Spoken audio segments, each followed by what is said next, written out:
Haleluya, puji Tuhan, kita bertemu lagi dalam renungan firman Tuhan pada hari ini. Tapi sebelum kita membaca dan merenungkan firman Tuhan, izinkan saya untuk mengucapkan selamat tahun baru 2022 untuk kita semuanya dimanapun kita berada. Kiranya di tahun 2022 ini kita tetap setia kepada Tuhan, kita tetap setia mengiring dan melayani Tuhan, sehingga hidup kita tetap terpelihara dalam kita menjalani hari-hari ke depannya. Puji Tuhan, Tuhan memberkati kita semuanya. Amin. Saudaraku yang dikasihi oleh Tuhan Yesus Kristus, sebelum kita membaca dan merenungkan firman Tuhan, mari kita berdoa. Terima kasih Tuhan. Kesempatan ini kami akan membaca dan merenungkan firman-Mu. Kuduskan dan urapi kami, urapi firman-Mu. Sehingga firman-Mu yang datang menjadi sulu terang pedoman dalam kami menjalani hari-hari kami. Terima kasih Tuhan, di dalam nama Tuhan Yesus Kristus kami sudah berdoa dan mengucap syukur. Haleluya, amin. Saudaraku dimanapun kita berada, firman Tuhan yang datang dalam kehidupan kita pada hari ini, saya ambil di dalam kitab Kejadian pasalnya yang ke-26, ayatnya yang ke-12 dan ayat yang ke-13. Dengan tema hidup diberkati Tuhan. Saya bacakan untuk kita semua ayat 12 dan 13. Maka menaburlah Ishak di tanah itu, dan dalam tahun itu juga ia mendapat hasil 100 kali lipat, sebab ia diberkati Tuhan. Dan orang itu menjadi kaya, bahkan kian lama kian kaya, sehingga ia menjadi sangat kaya. Puji Tuhan, yang diberkati adalah kita semua, yang membaca, yang mendengar, renungkan dan memelihara firman Tuhan itu di dalam kehidupannya hari lepas hari. Saudaraku yang dikasihi Tuhan Yesus Kristus dimanapun kita berada, bila mana kita membaca secara keseluruhan di dalam pasal 26 kitab Kejadian ini, kita melihat tentang cerita Ishak yang diberkati oleh Tuhan. Karena itu pada kesempatan ini kita melihat beberapa hal yang menjadi kunci daripada Ishak itu diberkati. Hal yang pertama atau yang ke-1 adalah Ishak taat pada perintah Tuhan sebagaimana Abraham taat pada perintah Tuhan. Pada ayatnya yang ke-1 firman Tuhan berkata, maka timbullah kelaparan di negeri itu. Ini bukan kelaparan yang pertama yang telah terjadi dalam zaman Abraham. Sebab itu Ishak pergi ke Gerar kepada Abimelek, raja orang Filistin. Ada suatu masa firman Tuhan berkata terjadi kelaparan.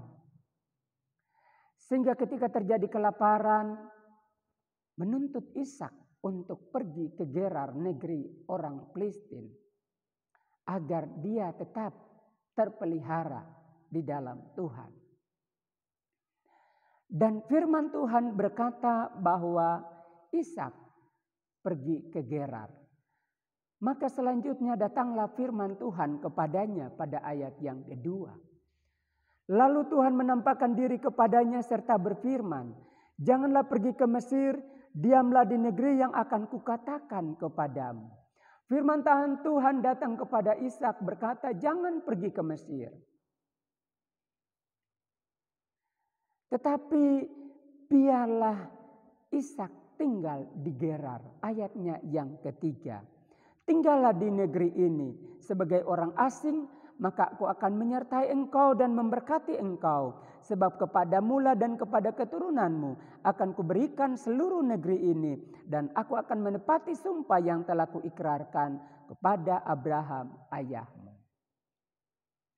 Saudaraku dimanapun kita berada, Ishak taat kepada perintah Tuhan sebagaimana Abraham taat kepada perintah Tuhan. Yaitu Ishak tetap tinggal di Gerar sesuai firman Tuhan. Dia tidak pergi ke Mesir. Karena dia taat kepada perintah Tuhan, maka Tuhan menyertai dia. Dan Tuhan memberkati dia pada ayatnya yang ketiga. Bahkan kepada keturunannya akan diberkati oleh Tuhan. Sebagaimana Tuhan memberkati Abraham. Inilah yang menjadi kunci pertama. Ishak mengalami kehidupan yang diberkati. Yaitu dia taat kepada perintah Tuhan. Bagaimana dengan kita? Tentunya kita juga mau diberkati oleh Tuhan di tahun 2022 ini. Tetapi untuk kita menjadi orang yang diberkati oleh Tuhan, kita harus taat kepada perintah Tuhan. Perintah Tuhan yang mana? Yaitu firman Tuhan. Firman yang kita baca setiap hari. Firman yang kita sudah dengarkan setiap hari. Yang diberitakan oleh setiap mereka yang dipercayakan untuk memberitakan firman Tuhan. Biarlah setiap firman Tuhan kita menerimanya dengan hati yang terbuka. Dan kita memelihara firman Tuhan itu dan melakukannya di dalam kehidupan kita hari lepas hari. Bila mana kita taat kepada perintah Tuhan, maka percayalah hidupmu akan diberkati oleh Tuhan, baik itu secara rohani, baik itu secara jasmani. Secara rohani kita akan bertambah-tambah di dalam kita mengenal Tuhan, semakin bertambah-tambah kita mengasihi Tuhan. Secara jasmani hidup kita dicukupkan oleh Tuhan. Karena pada ayatnya yang kedua di 12 berkata, maka menaburlah Ishak di tanah itu dan dalam tahun itu juga ia mendapat hasil 100 kali lipat sebab ia diberkati Tuhan. Ishak diberkati Tuhan. Dan saya katakan dia taat kepada perintah Tuhan. Mari kita juga taat kepada firman Tuhan. Bukan hanya kita dengarkan, tetapi kita melakukannya di dalam kehidupan kita hari lepas hari. Hal yang kedua yang menjadi kunci Ishak diberkati oleh Tuhan adalah Ishak bekerja. Jadi Ishak bekerja. Ayat 12 berkata bahwa Ishak menabur.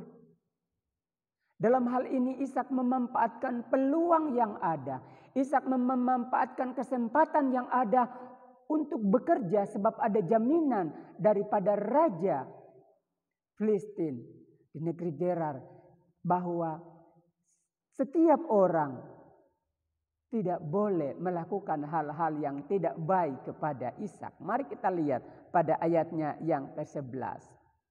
Lalu Abimelek memberi perintah kepada seluruh bangsa itu. Siapa yang mengganggu orang ini atau istrinya, pastilah ia akan dihukum mati. Jadi Ishak mendapat perlindungan dari raja Filistin.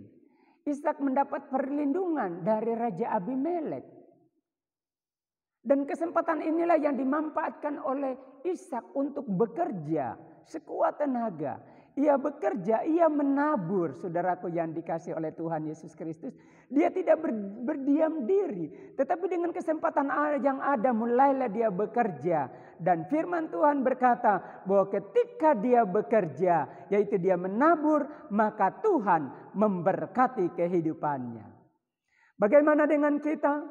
Tuhan sudah menempatkan kita saat ini di mana kita berada. Tuhan menempatkan kita di tempat yang Tuhan kehendaki untuk kita bekerja.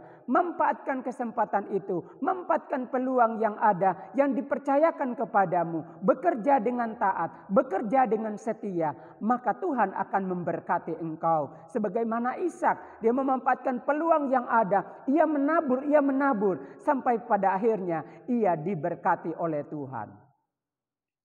Tuhan sudah menempatkan engkau untuk bekerja di tempat di mana engkau bekerja saat ini. Bekerjalah dengan baik. Sebab Tuhan yang telah membawa engkau ada di situ. Jangan engkau berpikir tempat yang lain. Belum tentu di tempat yang lain itu sesuai dengan rencana dan kehendak Tuhan. Tetapi sebagaimana Ishak dikatakan, tinggallah di Gerar, jangan pergi ke Mesir. Mesir berbicara tentang dunia. Ishak menaatinya. Demikian juga kita. Jangan kita pergi ke tempat lain. Belum tentu tempat lain itu ada jaminan keamanan, ada jaminan yang baik atas kehidupan kita. Tetapi diamlah di tempat engkau ada. Diamlah di situ dan tetap berkarya bagi Tuhan, tetap bekerja bagi Tuhan. Maka engkau akan diberkati oleh Tuhan. Haleluya. Ini dua hal yang penting untuk kita lakukan di dalam kehidupan kita. Mungkin kita berpikir, pekerjaan saya kok begini-begini terus. Kalau itu Tuhan yang menempatkan engkau, maka Tuhan akan memberkatimu. Asalkan engkau taat kepada perintah Tuhan. Perintah Tuhan. Kalau kita belum mengalami kehidupan yang diberkati, kita sudah ditempatkan di tempat itu tetapi kita masih biasa-biasa saja, berarti kita harus masih koreksi kehidupan kita. Apa yang salah sih dalam kehidupan kita?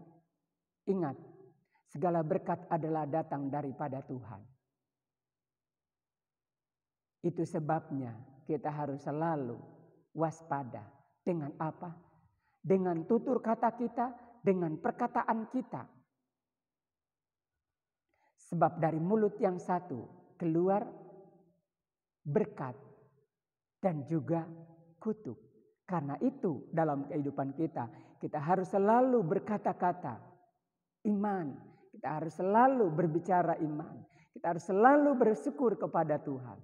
Maka saya percaya Tuhan akan memberkatimu di tempat yang engkau sudah ditetapkan bagi Tuhan untuk berkarya.